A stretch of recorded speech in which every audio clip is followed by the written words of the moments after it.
Ayun, so mag-ayos tayo ng kitchen natin ngayon para maganda at maging maayos yung mga background natin sa mga cooking videos, cooking vlogs natin. At para nag-feel tayo. So aalisin ko yung mga hindi nagamit din. I-arrange ko yung ibang stocks dito ng groceries. Dahil itong mga utensils sa likod, i-arrange siya ng mas maayos. Then aalisin ko yung mga platong hindi ginagamit. Kasi ako guys, hindi nyo kung tatanungin nyo mahilig talaga ako sa plato.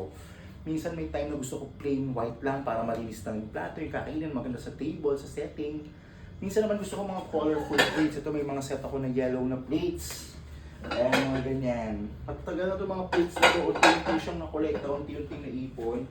Ayan, may mga ceramic din ako na plates. Tapos ito yung mga colorful pa ako, mga ganitong plates. So, may times na gusto ko colorful yung mga plates. May times na gusto ko plain lang, cute na color ng baso, cute na color ng plato. So ngayon tatabi natin siya, back to basic muna tayo, magaganito mga plates muna tayo, mga plain white. Ito kasi, meron kaming dalawang lagayan ng plato, yung daily na ginagamit. Ito yung mga ginagamit ito, pinaglalagyan ng mga leftover na rice, mga leftover na ulam. Meron kami dun sa may dining area namin na pinaglalagyan ng plates na pinagkakainan talaga mismo namin na daily ginagamit at every time na kumakain kami. So, yun ang mas more nakikita mo pag may mga videos or vlogs ako na kumakain sa table. Yung mga plates na yun. Like, let's say for example itong medyo mababaw na bowl na to, pwede itong lagyan ng ulam na may sauce or may konting sabaw, pwede rin sa rice. Pero yung pinaka dinner plate namin is ganitong version, yun yung gagamit ko ngayon. Floral siya, ganitong version, old style.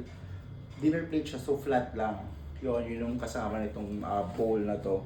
So ayun guys, papakita ko sa inyo paano ko i-arrange tong part na to.